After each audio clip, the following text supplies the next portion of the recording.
we have with us Dr. Eliezer Levy, who's currently the head of Nueli Lab for Data Systems and AI in the Tel Aviv Research Center of Huawei. He leads a team of database systems and AI experts that provide technical leadership and innovation to Huawei software products such as OpenGauss and MindSpore.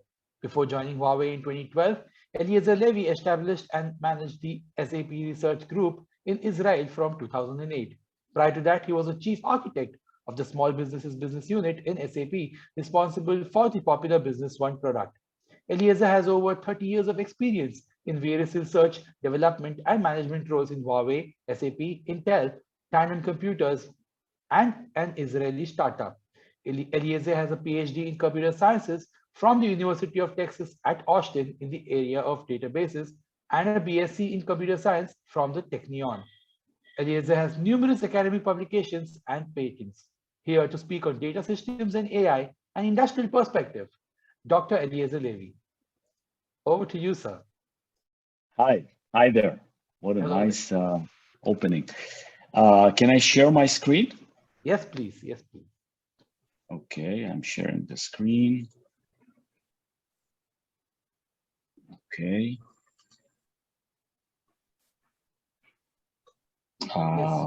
Okay. Can you see everything? Yes, sir. Wait, I think your screen went to the presenter mode. Could you just change display settings to?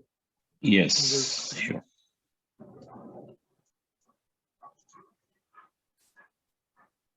I cannot swap. Okay. It was all right at the beginning. It just swapped immediately. Yeah, I cannot swap it now. I don't know why. I'm not swappable. Okay, so I'll do it like this. It's okay. Is everything okay now? Yes, sir. Okay, so I'll start. I think it's going to be a little bit different from you, my session, for two reasons. One, it's an industrial perspective. So I'm coming from industrial background. And second, it's a little bit about personal perspective that I've gathered throughout last couple of years. The topic is data systems and AI, a rather vague title, but you will see what do I mean. So I hope you enjoy it. Okay. Okay. Okay. I need a laser printer. Okay, so the presentation is structured in two parts. The first part are some simple examples, very simple examples that will illustrate my message. I call my message AI cross systems. This is right here. This is dear to my heart. So I will give some examples from my personal experience about how I mixed and created synergies between machine learning, AI, and databases and systems. I'll talk a little bit about KNN systems and memory fabric there and compression protocol for distributed training and also fusion of semantic knowledge for the idea of inductive learning and data integration and some more. And then the second part. In the second part, I'm going to dare a little bit more. So the examples are rather simple. I'm going to dare a little bit more and give you a little bit a vision for what I call a data-driven system. And then I'll summarize. So let's move on. About the name, I work for Huawei. Huawei has, about the name and the title, Huawei has a research center in Tel Aviv, and we have a team there, a big group called Nueli Lab. So why Nueli? Amir Pnueli was an Israeli computer scientist that got the Turing Award in 1996. He was my teacher also. And it says that he triggered a fundamental paradigm shift in reasoning about dynamic behavior of systems. So he managed to create a synergy between theory and systems. And here I would like to talk about synergy as well. Synergy between systems and databases and AI. So from Noeli, let's go to data systems and AI. This is also something I borrowed, this time from MIT, from DSA, Data Systems and AI Lab in MIT. And there, if you can read this small paragraph, AI is not only about automating simple tasks. AI can be much more disruptive and much more powerful, and going beyond just automation, okay, just percepting, synthesizing and learning and doing things by induction. So this is doing it in large scale. So this is what I would like to talk about slowly and gradually in this talk. So how did we start? We started maybe by chance, but it turned out to be to our benefit. We started with the merge of 3 or 4 systems, a database, 3 or 4 teams, sorry. A database team, an AI team, and a data center networking team, and the systems, operating system, kernels. And I developed in the last couple of years a perspective on how to work with these teams together. I tried to force them to work together. That was tough. We worked on projects that were not intended for this kind of synergy and fusion to begin with. But I think the results are promising and some directions are promising. And this is what I want to preach about in this talk. So AI cross systems, these are 2 different disciplines, very different. The communities are different. The people do not talk with each other. The skill set are very different. Data scientist and a kernel programmer, they have very little in common. And there's no awareness. If you talk about performance tuning with a data scientist, I'm not sure you will get a lot of attention. So we need to talk about the synergies, and it's very similar to the trends in the last couple of years about co-design, about hardware, software co-design. Let's move on. Some precursors or some very good beginnings. As I said, I'm a database person, but we can switch the term database here with any other term like system for AI or AI for system. The paradigm, the concept is interesting.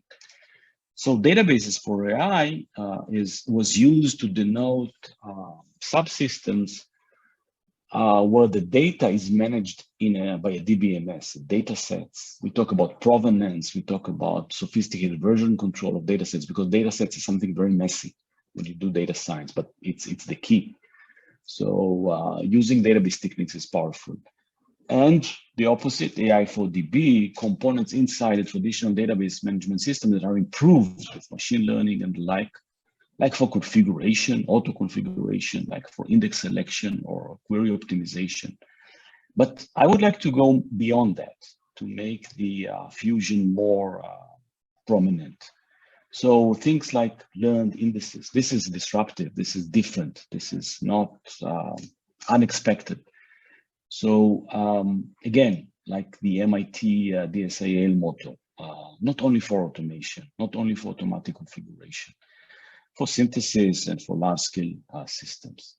So my message in this talk is to the industry people and to the veterans as well as for the novice ones, mix the expertise.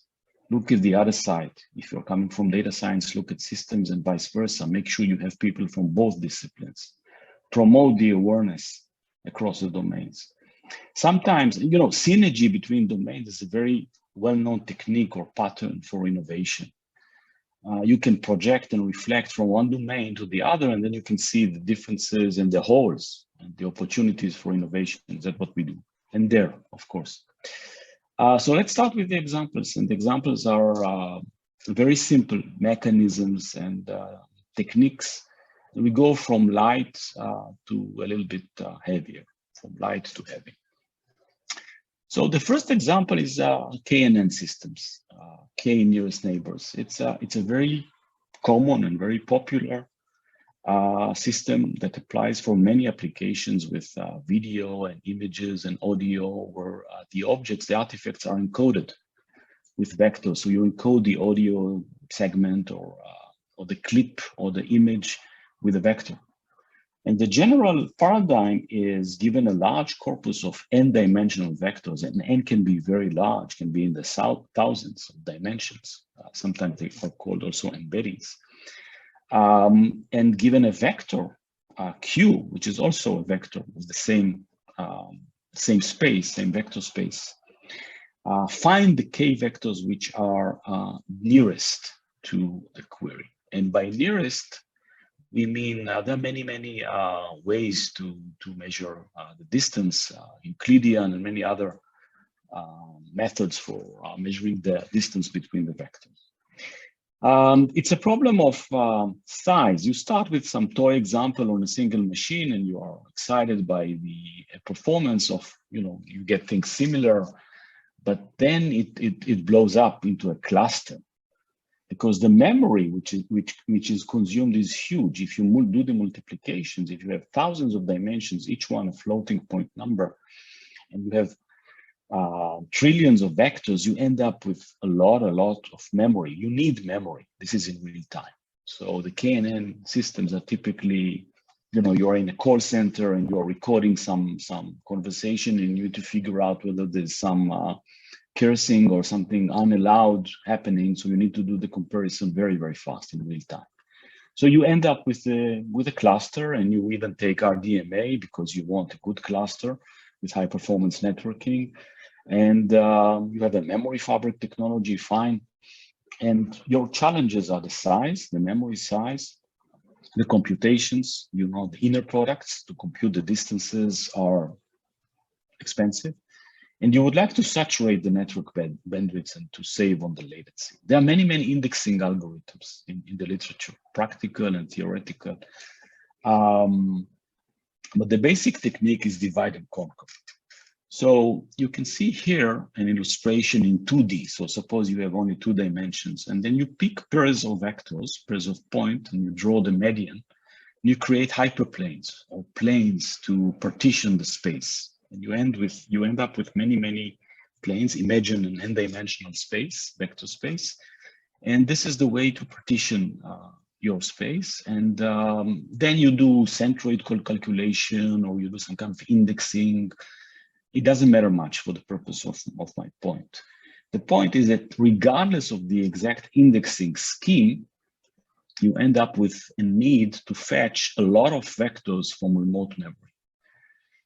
So what did we end up here with? We ended up with a use case, which is this KNN, many applications that I mentioned, that drove the network, which are very buried, few layers of software underneath. And this is interesting. This is what I want to talk about. So we invented for that the remote gather network primitive, which I will explain in this slide. So the setup is our vectors, which are distributed somehow among the servers. And there's no order because of the indexing and the keying.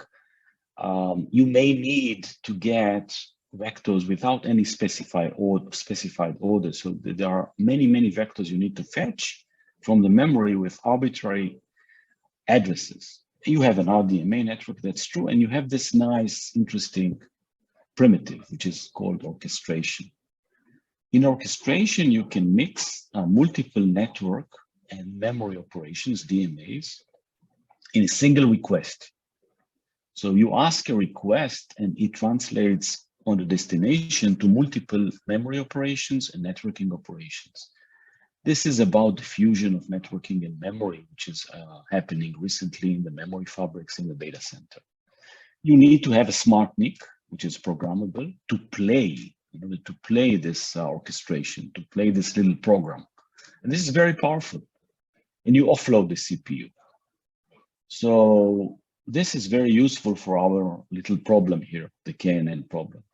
We would like to minimize the usage of the host CPU on the client and the server, the client asking the request and the server fulfilling it, because we need the CPU to do the calculation. There are many of them. And we would like, of course, to saturate the network bandwidths. So take a look at this little diagram. This is the way, the ordinary naive way of doing it. So you have the client uses RDMA, that's fine. there are many addresses here. They get to the NIC, the CPU is engaged, it goes and fetches the addresses, sends them back to the NIC, and all the way with the values to the client. The CPU is loaded, and the utilization of the network is not high enough because of fragmentation, many other reasons which I will not get into. Instead, look at what we have done. We have a smart NIC, and we decided to offload the CPU. We send a little request with this program inside it that is played by the smart NIC, which does a very simple program, which does a loop in batches of 16 over the M addresses and fetches them and copies the vectors, the desired vectors, into a buffer. And the buffer is sent back to the client, who actually witnesses a single very long DMA transaction because it gets all the vectors in one contiguous buffer. That's the trick. So we started with AI, with KNN, and we ended up with buffers and smart NICs. And that's what this talk is all about. The server and the CPU are offloaded, and the network bandwidth is indeed saturated. So we are working on something like this. I don't have, cannot show you more and results, but believe me, it does wonders. So that's one simple example. The second example is a little bit more heavy, I would say. It has to do with the problem of training large models. This is an exciting area because the large models, you know, the BERTs and the GPTs, and Huawei has a model for Chinese language called Pangu Alpha, are really amazing. I mean, they're very powerful, but they are driving the computing resources crazy. You do not have the time to digest one model, and then another company comes up with another model which is even bigger. And training of these models takes weeks or even months. So it took 1 month to train the Huawei Pangu Alpha model with over 2,000 GPUs. And the cost training of GPT-3, for example, took that much. Okay, so the cost is enormous. The reason is the number of parameters and the size, which is similar to what we saw in the KNN with the vectors, but even bigger. So this is the parameter sizes are just the parameters for one model. So we end up with the situation that we need to distribute the training because we need to accelerate the training. We cannot wait for 1 month or even more than that if we're talking about, it's impossible. So we create what we call distributed training. There are many paradigms for distributed training. I will talk about them a little bit. And then you end up paying because the training takes the network time takes about 50% and more from these weeks and months that it takes you to train, because all this data needs to travel per iteration back and forth, because you do a forward pass and a backward pass and forth during the training, okay? So regardless of whether you're using a parameter server or you're using model parallelism, data parallelism, which we'll talk about in a second, this problem, this challenge of sending so much data back and forth is, it needs to be addressed. So there's a lot of papers and ideas about how to accelerate the training. There's the very simple data parallelism where each server or host does trains the network on different pieces of the data set. There's the model parallelism where the same neural network is allocated between multiple machines, and this is more complex, more complicated, especially the communication. And there's pipeline parallelism, which combines both and even tries to parallelize between the forward path and the backward path during the training. Regardless of these schemes, which are very interesting by their own right, we decided to take a look at this movement of transfer of large tensors of gradients. And again, what we see is that the size of AI drive is disruptive. AI creates things which we have not seen before, like movement of such amounts of data. So again, the large model drive the layers, the networking layer below. So can we do better? Can we transmit tensors fast in the network? So let's take a look at what we're trying to do here. There are multiple workers, and suppose there is a parameter server. It doesn't matter. It can be all reduced or something else, but it doesn't matter. There's a need to transfer very large tensors in the data center. What are these tensors? Tensors indeed can be consumed only when they arrive completely to the destination. However, if you chunk them, it doesn't matter the order of their arrival. So that's one point to observe. And the tensors are very large because they are proportional to the number of parameters which we have seen explodes nowadays. So we would like to design a new network primitive between the workers and the parameter servers. And we do it by using two techniques. One is a new protocol and one is compression. So with respect to the protocol, we again resort to our smart NICs. And we first of all chunk the tensor into pieces, like in here, okay? And then we design a protocol which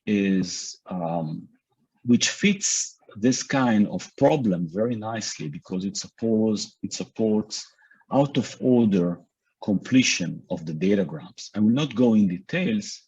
It's very good because it gets rid of PFC and you can scale it up to a very large number of machines. In any case, look at the completions in here.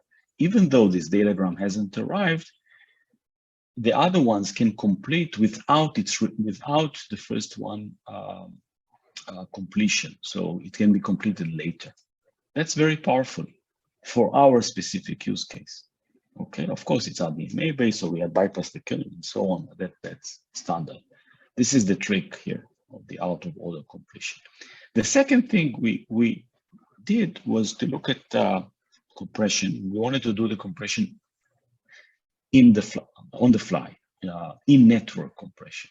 Okay, so how do we do that? After all, the smart NICs are composed of many very simple cores, ARM cores or the like. Many of them indeed, tens, but they're simple and we cannot overload them with multiplication and so on. It will defeat the purpose of acceleration. So we took something from 2014, asymmetric numeric system, ANS, which is an entropy encoding scheme, where symbols which are popular, which are frequent, are scaled aggressively. They occupy less space, whereas the rare symbols take more space, and the results are very good. And it's based only on lookup operations, additions, and shifts, no multiplication. So this is encoded. This is coded inside the NIC, and you get. We did some experiments. You get a factor of 6 on weights data. We need to check it also on gradients data, but I think we are on the right track. So again, this is a summary of this idea in network tensor compression and aggregation. The trick is to go across the layers. Okay, so this is going to be part of MindSpore, our AI framework. So many layers needs to be mixed here. The MindSpore infrastructure, the networking, the NIC itself, because you do something in the low level, almost the hardware, actually the microcode and the programmability of the NIC, for the sake of a training algorithm. So the name of the protocol, by the way, is SLD. We have patent on that. And again, the compression scheme is very nice from Purdue in 2014. This ANS scheme, asymmetric numeric system. So that's the second example. The third one is different. I'm not going to talk about performance. I hope that the relationship will become clear as I go. So here, I want to talk about how we use elements from semantics and knowledge graphs for the sake of zero-shot recognition. And finally, we're going to use it for data integration. So that's the link. So some terms. inductive learning is very, it's a very ambitious concept. So can we recognize with neural networks, with machine learning, entities that were not part of the training data? Is that possible? Can we induce instead of transducive learning? Can we do inductive learning? Apparently we can. And we can predict relations as well as labels by using common sense knowledge. Okay, so for example, I have not trained on the relationship of a child eating pizza, but I did train on a man eating pizza. But I have a common sense knowledge graph available, and I realized that the paths between the pizza and the man and the child are similar. So I can induce the fact that I can induce the new relation. Okay, a child eating pizza, even though I've never seen this image and classified it in a training set. We can do also label prediction. If we have a knowledge graph available to us, we can induce unseen labels. For example, here, there's this strange animal of coffee, which has a legs of a zebra and a face of a deer and a brown torso. And if this is encoded somehow in the knowledge graph, we can decide that this is coffee, even though we've never seen it in a training set. Okay, so what's my point? My point is that the classical data integration, semantic data integration, or data integration, which actually is the more sophisticated term for standard ETL, extract, transform, load in databases, is a very complex task. And the classical stack is data extraction, schema alignment, entity linkage, data fusion. And this can benefit from inductive capabilities, because the problem is that you cannot train for all the labels. You cannot train everything in advance. There's so many options, so many names, so many addresses. You cannot do it. You need induction capabilities. And with knowledge graphs, you can do it. So again, it's cross disciplines, and this time for the sake of data integration. Okay.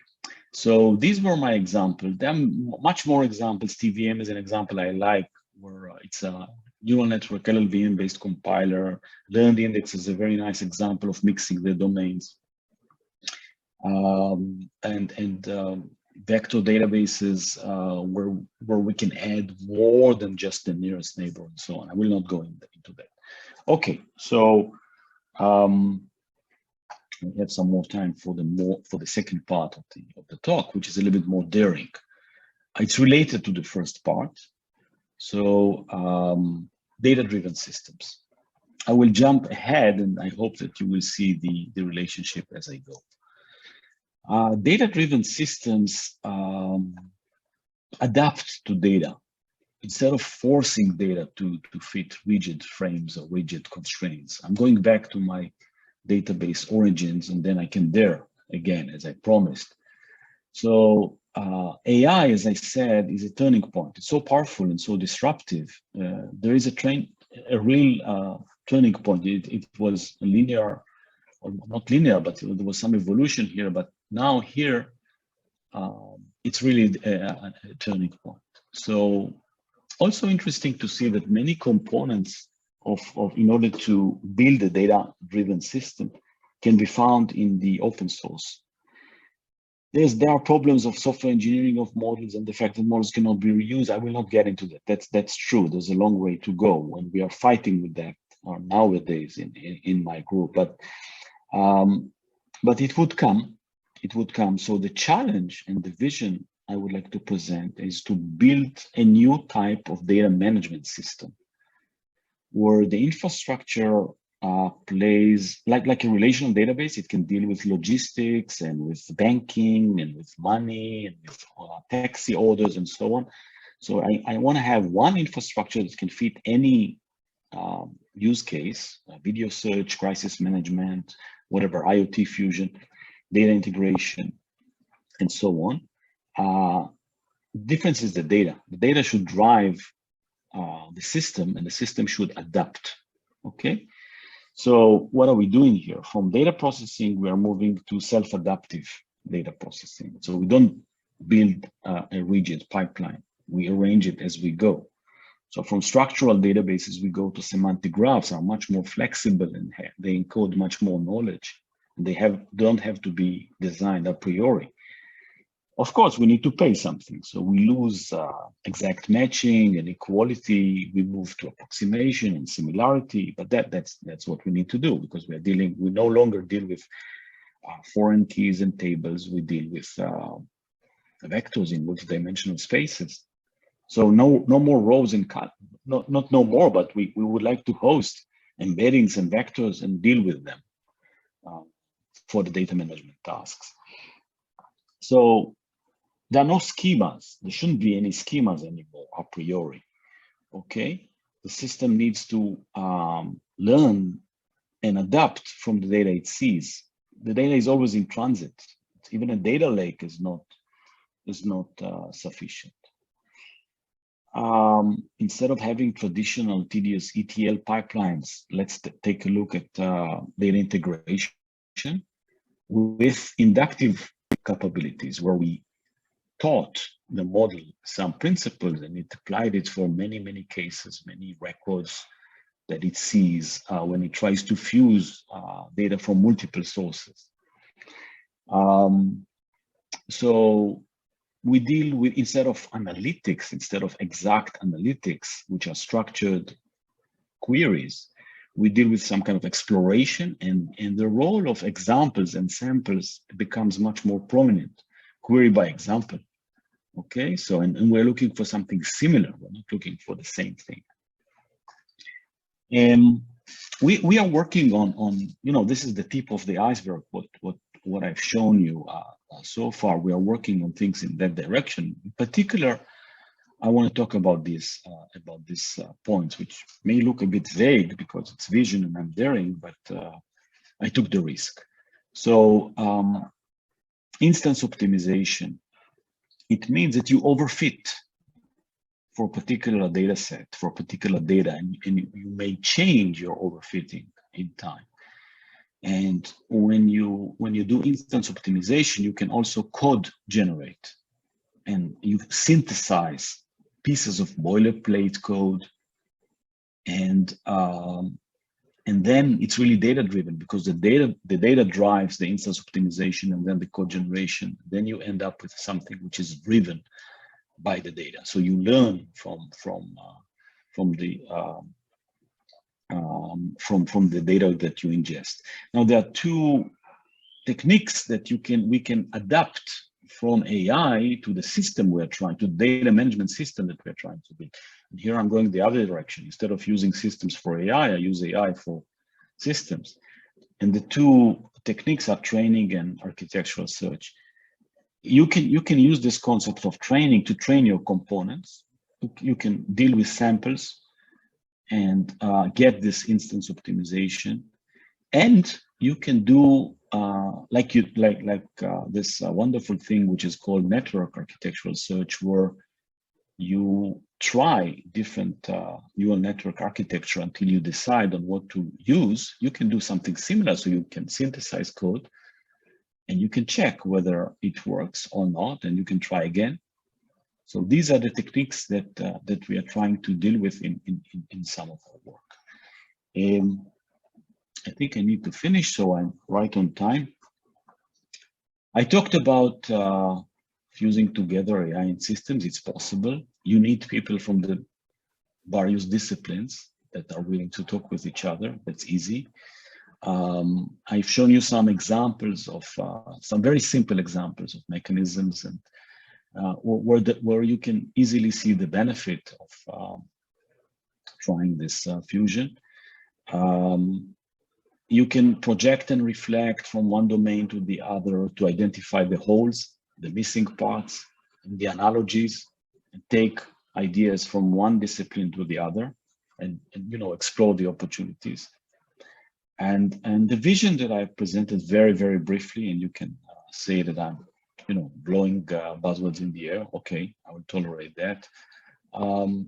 The vision of data-driven systems, that you can, by using training and code generation, you can get instance optimality and then a real data-driven approach.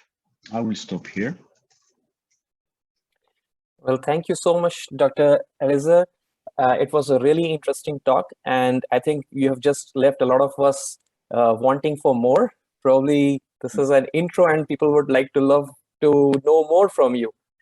Your last section made some of us believe like maybe DBMS is going to be dead soon, and you can replace it with self learning and um, but I'm not sure when we see that light of day and have that situation. So there are a few questions from you for all of the different sections that you presented. So let me take the first question. Uh, how to manage the large PCIe latency for smart NIC to server memory? Okay. In our experiments, PCIe is really not the bottleneck.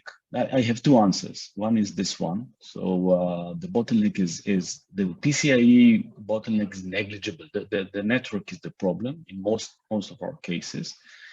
And secondly, the second question with the more longer term, we are looking into like many other players in the industry into replacing or improving. Mainly in the direction of unifying buses and networks. I cannot say more than that, but of course there's room to improve. But really, the first part, my first answer is that the problem is the network. The PCIe is negligible. It's part. Great. The second question for you is, the moment we think about AI, what comes to mind is classification, pre-training, generation of a model for production use. So this feels like we need to develop entirely new systems based on AI. So how to use this with the existing already, the traditional systems? How to improve the existing systems for self-ingesting, self-tuning, self-error correction, if you may? I'm glad about this question because it shows that my message kind of went across. So I'm glad. There's no easy answer here. Researchers in the academia have the luxury to start from scratch every time. So if you want to really crack the problem, go to the academia and start from scratch. In the industry, as you said, we need to inject components into existing systems. We are doing it. So I mentioned, for example, this trend called AI for DB. We replace certain components in the optimizer with learning components. You need to lay out a very, very sophisticated statistics and telemetrics infrastructure. And you have it already. So this is the first step. And then you need to inject reinforcement learning. Typically is very useful there. And it's possible. It's possible. Of course, the things you learned at first degree, at a bachelor's degree, that you need software engineering modularity. It helps because it's really plug and play. You cannot. If your system is a monolith, it's rather hard. So and the things that I've shown you are exactly in this direction. We took certain component, a new primitive in the networking, and regardless of the actual training, it's useful. Regardless of the actual KNN application, it's useful. So this, I hope I answered. Sure. So let me take up two more questions. The first one here, how common sense knowledge graphs are built? Can this be used for multimodal model indexing? Ooh, that's an interesting one. First of all, you don't have to care about how they are built. Go to the open source and fetch them. There are wonderful treasures in the open source. ConceptNet and Atomic 2020, or just look for them and use them. It's wonderful. This is the way it should be for the benefit of science and engineering. Regarding your question, I'm again very glad to see that immediately you pop up with ideas. Yeah, of course. Try it out. It's easy. I mean, trying it out and getting the concept with the open sources available is really easy. So it's worth a try.